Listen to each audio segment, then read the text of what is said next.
3, 2, 1. Look how amazing that is! It's already 2026 and you're still not practicing your art? Don't worry because ako rin. Wala pa akong nagagawa eh. So come join me to practice some art. Bakit nga ba ako nag-i-English? Tara! Well, actually, bago yung art na yan, nag-lista ako ng mga goals ko this year. And tingnan nyo naman, napakadami. Pero, it's no rush kasi hindi ko naman kailangan agad-agad na tapusin. Look at that, huh? We're gonna do it. At first, sa listahan natin na ito, create something without planning. At yun yung gagawin natin ngayon kasi wala naman talaga akong plano. Okay, ngayon nilabas na natin ang mahiwagan nating sketchbook!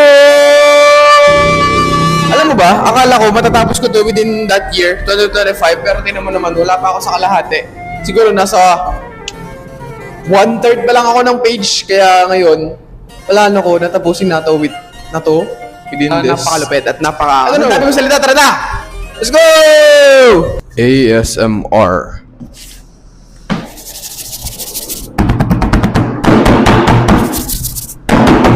Page na hindi natin kailangan. Ito, punta tayo dito. Kasi it's a blank page, so we're gonna draw on the blank page. Pero hindi ko alam kung anong i-draw natin sa blank page. Ganito na lang. 3, 2, 1. O, diba? Kailangan ko muna mag-warm up bago tayo mag-drawing ng fully. So, samahan niyo ako mag-warm up.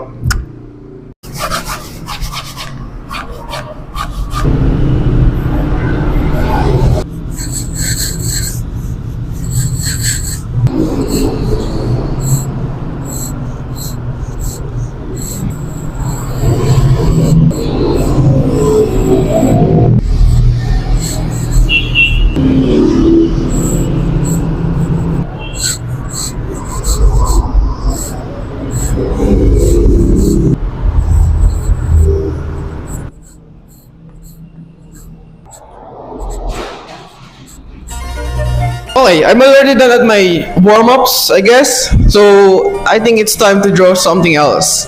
I don't even know what to draw, but I think I have an idea. A little bit of idea. Kaya tara, samahan niyo ako mag-drawing kasi ito ang unang drawing ko ngayong 2026. Tara, let's go! Whee! Okay, now we are going back to this painting kasi nga, namiss ko to.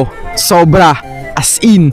So ngayon nilalapad na natin yung ating colors and then boom, we are giving our light colors. Hindi ko alam kung anong tawag dyan, basta parang tinatest ko lang kung ano yung sa ko ilalapat yung mga kung ano nung ginagawa ko dyan. And look at that, bro. Look at that building, bro.